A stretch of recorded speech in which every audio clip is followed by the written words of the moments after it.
All right. My God, I can't see you people at all. Look, so if there was evidence that your paradigms were actually limiting your impact and possibly stigmatizing the people that you say you want to help, would you be willing to change your paradigm? What I'm going to share with you in the next few minutes is about asset framing. I run an organization called Be Me Community, which is built upon asset framing. We discovered it from working with black men in their communities, but we also work with black women and folks of all races and genders across all their communities. This question, who do you think we are, is the core of the work. Most of us have grown up on a narrative that says that we are fixers of our broken world. And I want to challenge you that we've come to the end of the utility of that narrative. It is not sufficient anymore to be fixers. In fact, it is detrimental. It's detrimental to be fixers of a broken world. Another way to think about ourselves, and the way that I'm going to encourage you to think about us, I wrote an article that Stanford Social Innovation Review published in January. It was called From Fixers to Builders. That's the only plug you're going to get for it. I invite you to go look it up. Now, to understand the significance of this, I'm going to do a social experiment, and we're going to have to do it as a group, right? I've done this in 7 different countries, and I've found that the more college degrees that are in the room, the longer it takes to do this super simple. Okay. So I'm going to do an exercise that's called Turn to Your Neighbor, right? We do it when we're training corporations and foundations on how to use asset framing. Okay, so in a moment, you're going to pair up with somebody that you're sitting next to, and I'm going to ask you to do something. You need to hear the instruction before I give it, because I know when your turn, you're going to want to talk, but I need you to turn and look. So the instruction is, I'm going to say, turn to your neighbor, and then you're going to pair up with somebody, you're going to look at them, and what I'm going to invite you to do is open up your awareness of what your intuition is telling you at the same time that I give you a mental function, okay? All right, turn to your neighbor, and tapping into your intuition. Here, wait, listen, you gotta listen. I only have a few minutes. Stop talking. All right, if you can hear me, raise your hand. All right, okay, let's try it again. Face me. Let's try it again. I said you have to turn in silence and look at your neighbor to understand the social psychology that I want to share with you, okay? All right, so this time around, you're going to turn to your neighbor in silence. I'm going to give you a simple instruction, and I want you to process it intellectually as well as emotionally, okay? Turn to your neighbor. Now, opening your intuition, if I can see your eyes, you're not following the instructions. Okay, turn to your neighbor, and now open your intuition and just try to notice everything you can about what is wrong with this person looking back at you. Okay, all right, well done. You can stop. Okay, face forward. That was great. That was it. No, okay, good. Okay, yeah. People are always tempted to tell them. Don't tell them. Here, okay. I got 7 minutes left, y'all. Stay with me. Okay. Now, I've done this in multiple countries, thousands of leaders. People always laugh. But for you to understand why you laugh, right, I want you to tap into what happened to you on an intuitive level. So to answer the question why you laughed, all you have to answer is how did you feel, right? Anyone want to share how they felt when they realized what the instruction was? Just call out a word. Shame, emotion word, awkward. Okay, right. Okay, good.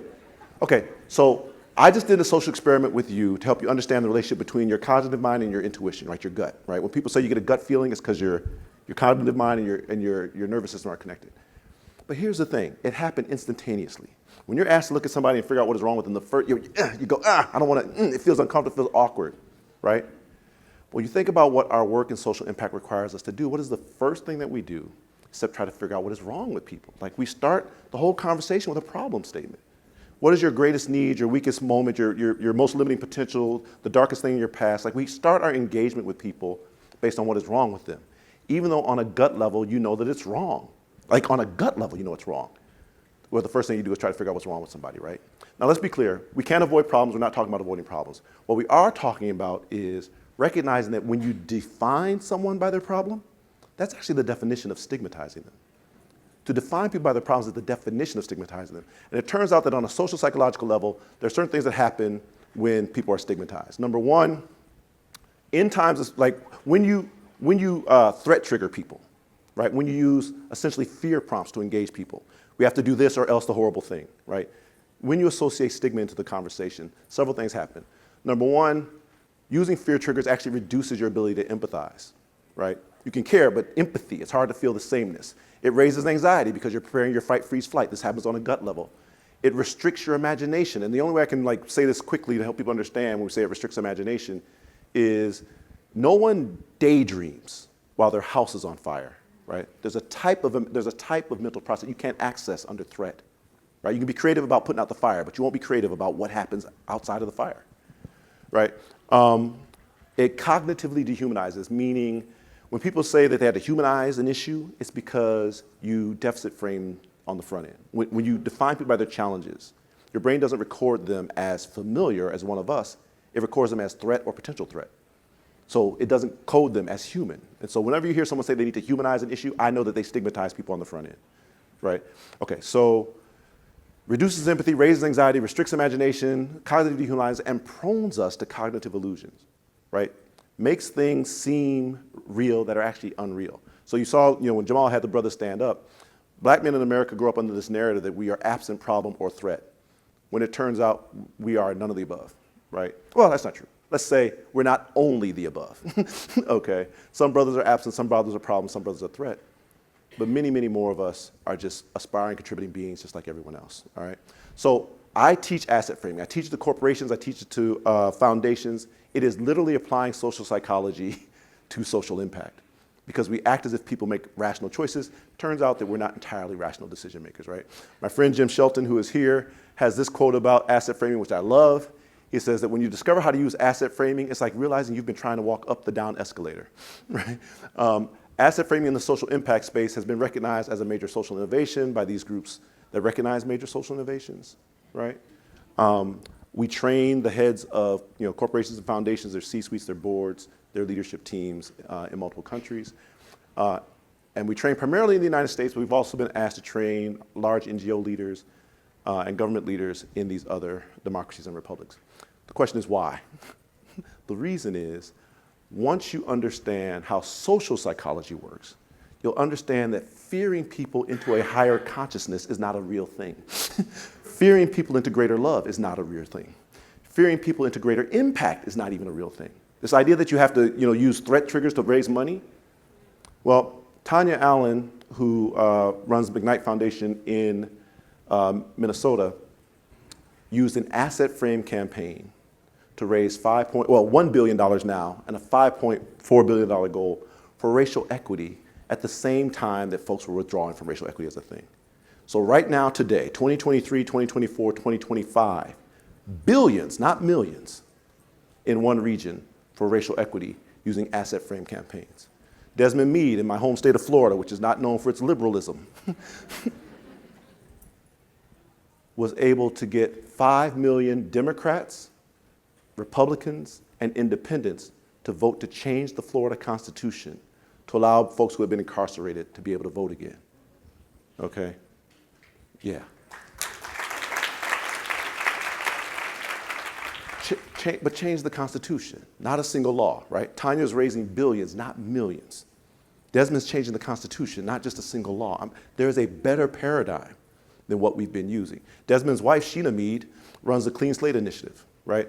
Across the United States, they're passing laws and regulations that allow the automation of the scrubbing of your records after a certain amount, your criminal records after a certain amount of time, which restores human rights to people that we don't even consider when you haven't been incarcerated, right?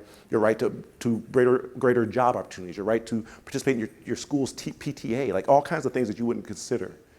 But using asset frame campaigns, Sheena is able to spread these rights to more than 15 million people across multiple states across the country. And so what I'm sharing with you is, when we say you want to define people by their aspirations and contribution, when we say you want to asset frame, we're not saying be nicer. It's not about message change. Like when we say narrative, people think we're talking about message. We're talking about your mental narrative. Change your mind. We don't have the mindset that will let us do these things right now. But the folks who do have that mindset are able to do things that we haven't been able to do, right? I'm just giving you a few examples. Several of our members have used asset framing to create new institutions. The NBA Foundation was created using asset frame. The SRF Impact Capital was created using asset framing. One United Bank, which is a black-owned bank, wasn't created, but they use asset framing to more than double their deposits. So I guess what I'm trying to impart upon you is there's a better way. Let me wrap up with this. Be Me does two things. We teach asset framing, and for those who practice it, we build community, right? So this is just an example of some of the things that come from that community work. And the very last thing I'll share with you is After doing this for almost a decade, we got the bright idea that more people need to understand that it works and that it's not just about being kind to people. It's literally not that. It's about understanding social psychology and recognizing that you don't have to fear trigger people. In fact, you can't fear trigger people into a greater consciousness. You have to use asset framing. So this September, my last slide, this September 8th to 11th, we're holding a summit for those who are practicing to show those who want to learn how it works, why we're able to get so much impact. This is the second time we've done the Next Narrative Summit. My name is Trabian Shoulders. Thank you for allowing me to speak to you about asset framing.